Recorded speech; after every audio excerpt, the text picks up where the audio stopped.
이번 영상은 우크라이나의 쿠르스크 점령이 가져올 향후 전쟁 시나리오에 관한 것입니다.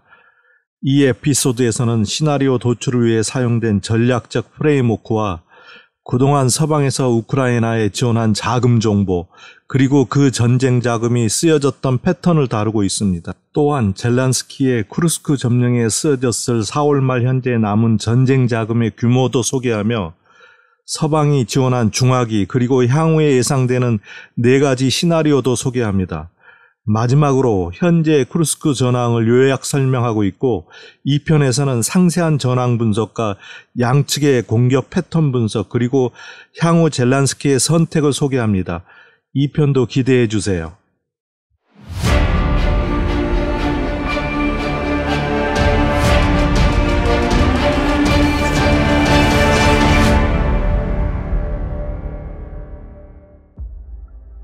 이 영상을 제작하면서 프랑크 아르놀트가 지은 경영이라는 책의 한 챕터가 떠올랐습니다. 문제인식이라는 챕터인데 저자는 문제인식의 중요성을 설명하면서 네덜란드 판화가 마우리츠 코르넬리스 애셔의 판화를 예로 듭니다. 이 그림이 책에서 언급된 애셔의 작품입니다. 어떤 분에게는 사람이 계단을 올라가는 것처럼 보이고 어떤 분에게는 내려가는 것처럼 보일 것입니다. 현실에 대한 인식은 매우 주관적일 수밖에 없습니다. 그런데 우리가 보고 듣는 것은 참일까요? 이 영상을 잠깐 보시겠어요?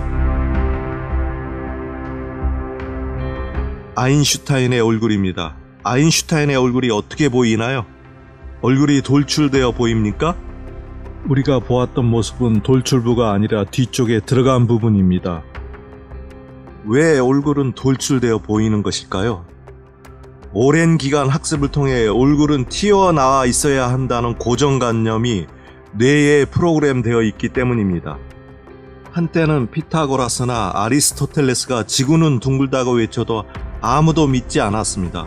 모두 평평하다고 생각만 했어요. 갈릴레오 갈릴레이가 지구가 돈다고 해도 아무도 믿지 않았습니다. 오히려 위정자들과 무지한 대중은 그를 박해했습니다. 물리학자 카를로 로벨리는 보이는 세상은 실제가 아니라고 했습니다. 편견과 잘못된 학습으로 실제 모습을 보지 않는 색깔론자들은 진실을 보는 눈을 가지고 있지 않습니다. 어차피 그분들은 지구가 평평하고 태양이 지구를 돈다고 생각할 테니 이 영상은 크게 도움되지 않습니다. 그런 부류의 사람들은 한 번도 지구가 둥글다고 생각하거나 생각할 수 없는 털없는 원숭이에 불과합니다. 미국 경영자들의 구루 게리 하멜은 환한 원숭이는 변하지 않는다고 했습니다. 색깔론자들은 생을 마감할 때까지 변할 가능성은 거의 없다고 했습니다. 제 분석이 다 옳을 수는 없지만 서방신문을 그대로 실어 나르는 다른 뉴스 매체나 유튜버와는 달리 최대한의 분석 과정을 통해 제작되었으며 스스로 합리적이고 이성적으로 판단하는 분들을 위하여 제작되었습니다. 영상을 끝까지 보시고 최종 판단은 여러분의 몫입니다. 동일한 현상에 대하여 여러 해석이 존재할 수 있다는 것을 인식하셨으면 좋겠습니다. 그런데 왜 다른 해석이 존재할까요? 그건 바로 현상을 바라보는 관점이 다르기 때문입니다. 이 정육면체를 보시면 작은 정육면체 하나가 안쪽에 돌출되어 하나 더 있는 것처럼 보이지만 보는 관점을 달리하면 다르게 보일 수도 있습니다. 밖에서 보면 큰 정육면체의 오른쪽 모서리가 깎여 있는 것처럼 보일 것입니다. 심지어 같은 그림이라도 작은 육면체가 밖으로 돌출되어 보이기도 하고 안으로 들어가 보이기도 합니다. 동일한 현상이나 사건에 대하여 보는 관점에 따라 다른 해석이 존재할 수 있음을 인정해야 합니다. 우크라이나 전쟁이나 쿠르스크 사태에 대해서도 마찬가지입니다. 견해가 다를 뿐 서로 잘못된 것이 아니라는 것입니다. 견해가 다르다는 이유로 비난하거나 비난받아서는 안 됩니다. 아는 만큼 보입니다. 저는 이번 우크라이나의 쿠르스크 점령과 이로 인한 향후 벌어질 시나리오를 설명함에 있어 일본 경제학자이자 맥켄지 컨설팅 회사에서 근무한 적이 있는 오마에 게니치의 전략적 사고의 틀을 적용해보고자 합니다. 방송이나 유튜브에 나와서 편가르기하고 선동만 일삼는 모 경제학 교수처럼 기계적 사고나 직관적 사고는 지식인의 올바른 자세가 아니라고 생각합니다. 색깔론자들은 잘못된 학습에 의하여 직관적 사고를 하는 경우가 많고 자기만 옳다고 믿는 경향이 높습니다. 전략적 사고는 강약이 없이 평이한 기계적 사고나 중요한 것을 놓칠 우려가 있는 감각적 사고와는 다릅니다. 저는 최대한 본질 해명에 초점을 맞춘 전략적 사고의 흐름을 유지하면서 영상 제작하도록 노력하겠습니다. 전략적 사고는 문제를 MEC적으로 분석하고 본질을 해명하기 위하여 재구성하는 것입니다. 전략적 사고를 위해서는 자르고 나누고 배열하는 것이 몸에 배에 있어야 합니다. 자른다는 것은 축을 설정해 관점을 명확히 한다는 뜻이고, 나눈다는 것은 경우의 수를 나눠 봄으로써 누락되거나 침소봉대하는 일이 없도록 하겠다는 뜻입니다. 배열한다는 것은 시간이나 사건의 순서를 도입함으로써 이해를 돕기 위한 것입니다. 우크라이나의 쿠르스크 점령을 계기로 본 향후 시나리오를 설명하기 위해 이번 영상에서 자른 축은 돈과 인력 그리고 시간입니다. 시간과 비용 그리고 정보의 한계로 인해 분석을 모두 깊게 할 수 없지만 방법론적으로는 이 틀을 벗어나지 않도록 노력하겠습니다. 저는 분석을 위해 시간의 축에 고잉 컨선의 개념을 도입합니다. 실질적으로 우크라이나 땅에서 미국과 러시아가 전쟁을 하고 있는 셈입니다. 우크라이나는 대리전을 치르고 있는 전사라고 해도 과언이 아닙니다. 즉 단순히 러시아와 우크라이나의 문제가 아니라 세계 질서와 관련이 있기 때문에 시간의 축에 고잉 컨선의 개념을 도입해야 합니다. 고잉 컨선이란 경영학에서 나오는 용어로서 기업이 한 해만 사는 것이 아니라 계속해서 존속해야 한다는 뜻입니다. 국가도 마찬가지입니다. 전쟁 자체나 쿠르스크 점령 사건이라는 짧은 시간의 축만 놓고 생각한다면 러시아나 미국의 전략을 이해할 수 없을 것입니다. 모두 전쟁 이후에도 계속 살아남아야 하고 잘 살아야 한다는 관점에서 한정된 자원을 배분하려고 할 것입니다. 미국은 장기적으로 최소한 푸틴 정권 체인지나 러시아의 붕괴를 원할 것이고 이를 위한 작전을 짤 것이 분명하고, 러시아도 전후의 생존과 미국의 제재 속에 계속 번영할 수 있는 방법을 찾으려고 하지 않을까요? 이 영상 제작에 인사이트를 제공했던 책은 아래 링크를 걸어 놓았습니다. 유튜브와 쿠팡 간의 제휴 프로그램에 따라 이 영상을 통해 링크한 책이나 다른 물품을 구매하시면 지오스토리에 소액의 수수료가 들어옵니다. 그리고 지난 영상에서 슈퍼 구매해주신 분들과 멤버십 회원 가입해주신 분들께 감사드립니다. 보다 양질의 컨텐츠 개발에 힘쓰는 것으로 보답하겠습니다. 돈의 축은 전쟁 비용으로 가름합니다. 2023년 국방 예산을 보면 러시아는 1090억 달러로 우리 돈 146조 원에 달하고 우크라이나는 650억 달러로 우리 돈 87조 원에 해당합니다. 우크라이나 예산은 러시아의 한 60% 정도밖에 되지 않습니다. 러시아가 모든 국방 예산을 우크라이나 전쟁에 쏟아붓지는 않겠지만 우크라이나가 러시아와 대등한 게임을 하려면 최대한 20에서 40%의 돈이 더 필요합니다. 우크라이나는 이 돈을 조달할 능력이 없고 미국이나 유럽이 필요한 금액을 필요한 시기에 조달해 주지 않으면 우크라이나 입장에서는 현상 유지하기가 쉽지 않습니다. 우크라이나는 2023년 전체 GDP의 37%를 국방 예산으로 썼습니다. 22년에는 26%를 사용했고 전쟁 전 21년에는 3%를 사용하던 국가입니다. 올해도 최소한 37% 이상을 사용했을 텐데 이렇게 계속 사용하면 국가가 유지될 수 있을까요? 애국심에만 호소하기에는 그 갭이 너무 큽니다. 역사적으로 돈 앞에는 형제도 국가도 없는 법입니다. 2023년 한 사람이 부담하는 국방비도 우크라이나는 1762달러로 러시아의 758달러보다 2.3배 높습니다. 2022년에는 1.5배였으니 큰 폭 증가한 셈이죠. 올해는 아마 더 증가했을 겁니다. 전쟁에서 이기려면 이 갭을 계속해서 누군가가 메꿔줘야 하는데 언제까지 메꿔줄 수 있을까요? 미국 대선 이후에도 계속 메꿔줄 수 있을까요? 미국이 그럴 수 있는 경제적 상태일까요? 유럽 국가는 돈으로 도와줄 능력이 안 됩니다. 그래서 전쟁이 끝나는 시기는 미국이 어떤 목표를 설정했느냐에 따라 달라질 것입니다. 인력에 관한 사항은 지난 영상에서 부분적으로 언급했으니 이를 참조하시기 바랍니다. 독일 킬 연구소의 보고서에 따르면 유럽과 미국의 우크라이나 지원은 군사 지원, 재정 지원, 인도적 지원, 난민 지원의 형태로 이루어지는데 2022년 2월부터 2024년 6월까지 총 지원한 금액은 341.1 빌리언 유로로 우리 돈으로는 약 456조에 해당합니다.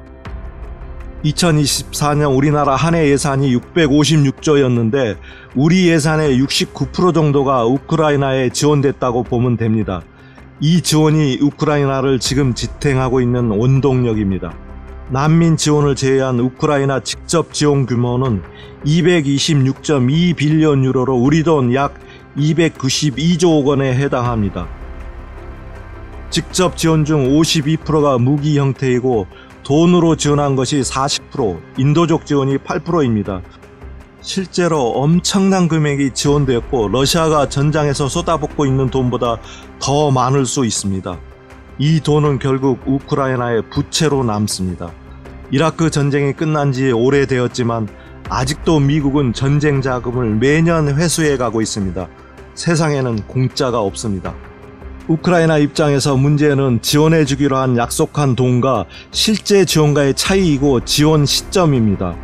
이 그래프는 전쟁 시작 시점부터 2024년 6월까지 서방이 지원하기로 약속한 금액의 월별 누적과 이행 실적의 누적을 킬 연구소 자료를 바탕으로 지오스토리가 재구성한 것입니다. 이행 누적 그래프에는 추적이 불가능하거나 사라진 지원금 3.72 빌리언 유로가 포함되지 않았습니다. 그 금액이 무려 5조 5천억 원이나 됩니다. 자, 이 그래프를 한번 보세요. 이 그래프는 단적으로 서방의 지원이 어떤 패턴으로 사용되었는지를 읽을 수 있습니다. 맨 아래쪽 면적이 군사적 지원이고 가운데가 재정적 지원, 맨 위쪽 초록이 인도적 지원입니다. 지원의 형태별로 월별로 점유율을 표시한 것입니다. 군사적 지원의 패턴을 한번 보세요. 한번 크게 지원해주고 그 자원이 소비되면 또다시 군사적 지원을 하는 패턴을 보이고 있습니다. 2022년 군사적 지원은 우크라이나가 러시아 점령지를 탈환하는 데 쓰여졌고 2023년 지원한 군사비는 실패한 것으로 평가된 2023년 대공세에 쓰여졌습니다. 2023년 말과 2024년 초 군사적 지원은 러시아의 활공폭탄과 란셋 드론 공격으로 상당한 부분 소멸되었을 것으로 보입니다.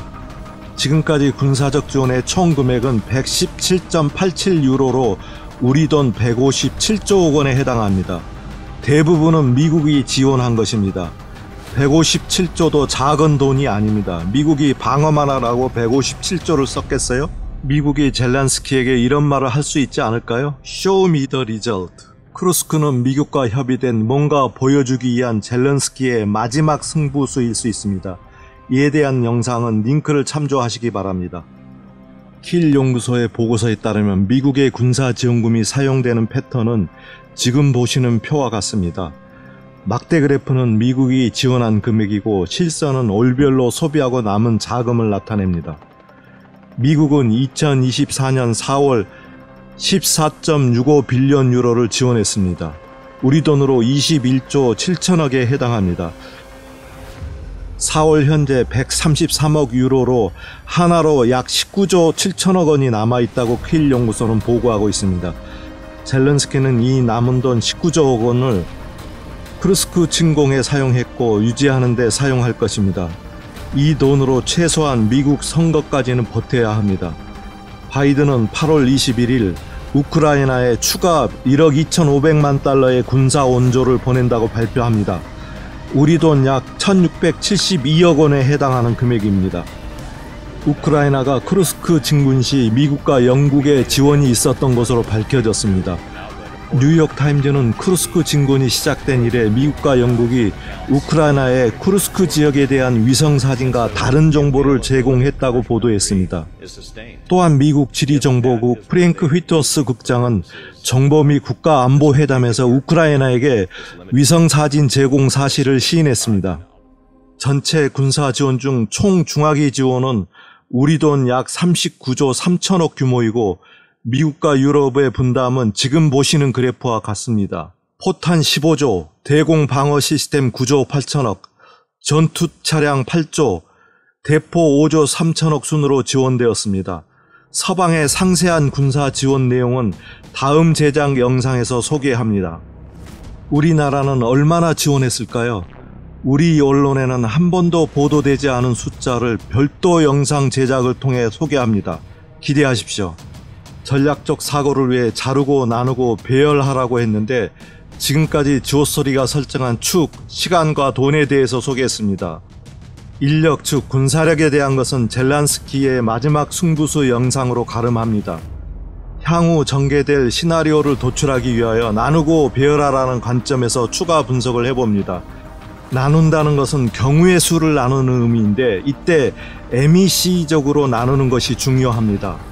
MEC는 영어로 Mutually Exclusive and Collectively Exhaustive의 약자입니다. 나눌 때 전체를 포함하되 교집합이 생기지 않도록 분류해야 한다는 의미입니다. 만약 생물을 분류할 때 포유류와 어류만 분류하면 어떻게 될까요? 이럴 경우 일부를 가지고 마치 전체인 양 설명하는 오류를 범하게 됩니다. 유튜브나 방송에 출연하는 많은 전문가들은 이런 오류를 범하고 있습니다. 만약 여성을 구분할 때 미혼, 기혼, 직장인 이렇게 구분하면 어떻게 될까요? 미혼도 기혼도 직장인일 수 있습니다. 또한 한 학급 전원을 구분할 때 수학을 잘하는 사람, 국어를 잘하는 학생 이렇게 구분하면 어떻게 될까요? 두 학생 중에 수학도 국어도 잘하는 사람도 있고 그 밖의 과목을 잘하는 사람도 있습니다. 이 두 사례의 경우 설명이 안 되는 영역이 생깁니다. 지오스토리는 유형을 나눌 때 최대한 MEC적이 되도록 노력하겠습니다. 향후 벌어질 전쟁 양상에 관한 시나리오를 도출하기 위해 우크라이나와 나토가 취할 수 있는 옵션과 러시아의 전쟁 감당 능력을 한번 생각해 봅시다. 먼저 우크라이나가 취할 수 있는 전략의 수를 먼저 생각해 보겠습니다. 첫째, 점거한 쿠르스크를 지키면서 현재 상태를 유지하는 전략이 있을 것이고, 두 번째는 미국이 지원한 무기로 러시아 본토 공격을 허용하는 옵션이 있을 것입니다. 세 번째 옵션은 나토의 지원이 확대되고 본토 공격 지역을 확대하는 케이스입니다. 네 번째는 나토가 우크라이나 전쟁에 직접 개입하는 케이스일 것입니다. 현재는 우크라이나와 나토가 공세를 취하는 형국이라고 가정하고 이때 러시아가 스스로 판단하는 감당 능력을 네 가지로 나눠봅시다. 첫째는 홀로 감당할 수 있다고 판단하는 경우이고, 두 번째는 동맹국의 지원이 필요할 상황으로 판단하는 경우입니다. 세 번째는 러시아가 위험한 상태라고 판단하는 경우입니다. 네 번째는 패배 가능성이 있다고 판단하는 케이스입니다. 양측 모두 전쟁 전략을 짤 때 한 가지 상황만 고려해서 짜지 않을 것입니다. 지오스토리는 이런 분류에 따라 향후 전쟁의 양상이 바뀔 수 있는 시나리오를 지금 보시는 표와 같이 네 가지로 구분했습니다. 시나리오 1은 우크라이나가 쿠르스크 수성 전략을 유지하거나 미국이 제공한 무기로 러시아 본토 공격을 허용했지만 러시아가 스스로 감당할 수 있다고 판단할 경우에 예상되는 상황입니다. 8월 말 현재 우크라이나군은 일부 후퇴했지만 아직 점령한 쿠르스크를 지키고 있고, 간간히 미국이 지원하지 않은 무기로 러시아 본토의 다른 곳을 공격하고 있는 상태입니다. 미군이 지원한 무기로 공격할 수 있는 범위는 지금 보시는 지도와 같습니다. 맨 안쪽이 하이마스로 공격할 수 있는 최대 77km의 범위이고, 가운데 영역이 에이테크임스 베리언트 중 170km까지 공격 가능한 미사일 레인지입니다. 맨 마지막이 300km까지 공격 가능한 범위입니다. 러시아의 입장에서 병력을 투입할 수 있는 옵션은 크게 5가지가 있을 것입니다. 첫 번째는 돈바스 지역의 병력 일부를 쿠르스크에 보내는 것이고, 두 번째는 징집병을 투입하는 것입니다. 세 번째는 북코카서스 지역이나 다른 중부 혹은 극동 지역에 있는 지역 방위군을 투입하는 것입니다. 네 번째는 용병을 추가 투입하는 것이고, 다섯 번째는 벨라루스나 북한과 같은 동맹국의 지원을 요청하는 것입니다. 시나리오 1 상황에서 1순위는 징집병을 투입하거나 용병을 투입하는 것일 것이고, 2순위는 기존 전선에서 전력을 빼 쿠르스크에 투입하는 것입니다. 타 지역의 방위군이나 동맹국 지원의 요청은 만약을 대비해 준비는 하고 있겠지만 후순위이거나 고려하지 않을 것입니다. 전선의 정확한 병력 이동 상황은 누구도 알 수 없습니다. 단 가지고 있는 정보로 재구성할 뿐입니다. 전 스웨덴 공군 장교였고 스웨덴 민주당 국방 분야 정치인이었던 미카엘 발테르손이 요약한 자료를 인용합니다. 미카엘 발테르손은 점령 전 쿠르스크에는 러시아군이 약 10,000명 정도 있었고 벨고로드에 40,000명 그리고 하르키우에 10,000명 정도 있었을 것으로 추정했습니다.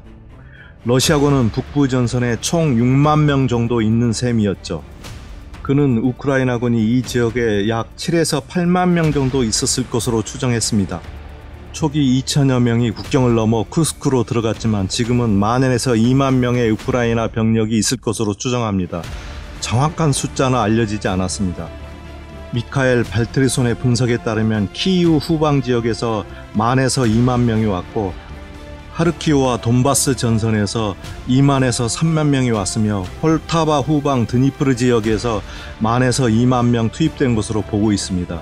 그는 쿠르스크 주변에 우크라이나군이 50,000에서 70,000명 있을 것으로 추정합니다. 현재 하르키우 전선에는 10,000명 정도의 러시아군이 있고 벨고로드에는 20,000명 정도가 있습니다. 벨고로드 전력 약 20,000명이 쿠르스크로 이동했고 징집병과 용병이 추가 투입돼서 쿠르스크에는 러시아군 약 40,000명이 있을 것으로 추정됩니다. 돈바스 지역의 우크라이나군이 쿠르스크로 이동함에 따라 공백이 생겼지만 돈바스 전선의 러시아군 병력 이동은 거의 없었습니다. 젤란스키의 기대처럼 러시아군은 움직이지 않았습니다. 우크라이나군의 이동으로 동부 전선이 비자 러시아군은 서쪽으로 진군해 8월 30일 현재 우크라이나 전략 거점인 포크로우스크가 거의 함락 위기에 처한 것으로 알려져 있습니다. 전황을 설명하는 영상이 아니기 때문에 자세한 전황은 다른 영상을 통해 소개하도록 하겠습니다. 우크라이나는 쿠르스크 지역에서 더 진군하는 것을 포기한 것 같습니다. 애초 더 진군하는 것이 목적이 아니었을지도 모릅니다. 현재 점령지에는 10,000에서 20,000명 정도의 군인이 있을 것으로 추정됩니다. 일부 정보에서는 5,000명 정도밖에 되지 않는다고 주장하는 경우도 있습니다. 그런데 우리는 여기에 약 10,000명 정도가 있다고 가정합시다. 만약 우크라이나가 지금 점령한 쿠르스크를 계속 지키려면 무엇이 필요할까요? 10,000명의 전력을 계속 유지하는 것은 쉬운 일이 아닙니다. 우선 먹고 마시고 자는 데 필요한 자원을 계속해서 제공해 주어야 합니다. 당연히 차량, 탄약, 그리고 연료, 대포, 드론을 계속 공급해 주어야 하고 손실된 병력도 다시 보충해 주어야 합니다. 예를 들어 한 사람이 하루에 1리터의 물을 마신다고 하면 10,000병이 필요하고 10일치만 따져도 10만 병이 필요합니다. 전투 식량이 하루에 3개 필요하다면 하루에 3만 개가 필요하고 열을 치면 30만 개입니다. 병사 개개인이 다 가지고 다닐 수는 없고 매일 일정량을 보충해 주어야 하는데 개인 탄약도 마찬가지입니다. 보급이 매우 중요하다는 의미입니다. 병사들이 한 곳에서 계속 싸운다면 곧 지쳐버릴 것입니다. 그래서 일정 기간이 지나면 후방 병사와 교대해 주어야지 지치지 않고 계속 싸울 수 있습니다. 농구나 축구에서도 선수들을 쉬게 하기 위해 선수 교체하던 말이죠. 우크라이나 입장에서 제일 중요한 것은 이 보급이 끊기지 않게 유지하는 것입니다. CIA 부국장 데이비드 코엔은 지난 28일 열린 안보회의에서 우크라이나가 어느 정도 기간 동안 그 영토의 일부를 유지하려는 의도가 있는 것 같다고 말했습니다. 아마도 미 대선까지가 아닐까 조심스럽게 예측해 봅니다. 자, 그럼 러시아 입장에서는 어떤 전략을 쓸 수가 있을까요? 우크라이나 군사 분석가이자 새로운 지정학 연구 네트워크의 이사인 미하일로 사무스는 모스크바가 현재 우크라이나가 통제하고 있는 쿠르스크 지역을 완전히 탈환하려면 50,000명 규모의 2-3개 사단이 필요할 것으로 평가했습니다. 그러나 그는 당장 푸틴은 그것에 관심이 없는 것 같다고 말합니다. 러시아는 서둘러 탈환하려는 의도는 없어 보입니다. 그동안 러시아의 공격 패턴을 보면 알 수 있습니다. 우크라이나 점령 초기 8월 7일부터 10일까지 러시아는 병력을 전선에 투입하기도 전에 쿠르크스시 남쪽 16km 지점 E38 고속도로를 따라 긴 참호를 먼저 파기 시작합니다. 방어 진지부터 구축한 것입니다. 8월 10일 이 도로에서 방어선을 구축하기 위해 굴착기가 이동하는 모습이 SNS에 올라왔습니다. 러시아군이 파놓은 참호의 위성 사진이 공개되었습니다. 지금 보시는 라인들이 러시아군이 새로 구축한 참호망입니다. 러시아는 초기 방어하는 과정에서 아직 경험이 없는 징집병을 투입해 많은 사상자를 냈고 포로로 많이 잡혀갔습니다. 현재 우크라이나는 초기 점령지에서 지금 보이는 지도의 영역까지 후퇴합니다. 빗금으로 쳐진 영역은 현재 주요 교전 지역입니다. 이제 우크라이나는 방어를 해야 하고 러시아는 공세를 펴는 형세로 바뀌었습니다. 여러분, 이 지도를 보면서 여러분이 전략가라면 어떤 전략을 펴시겠습니까? 먼저 방어 전선을 분산시키려고 하지 않을까요? 그동안 러시아의 공격 패턴을 보면 병력 투입을 최소화시키고 삼면에서 드론과 공중 폭격을 실시합니다. 쿠르스크에서 양측 간 상세한 전투 패턴 분석은 2편에서도 계속됩니다. 초기 공세 위치에서 이제 궁지에 몰린 젤렌스키의 남은 선택지도 소개합니다. 구독, 좋아요, 공유 부탁합니다.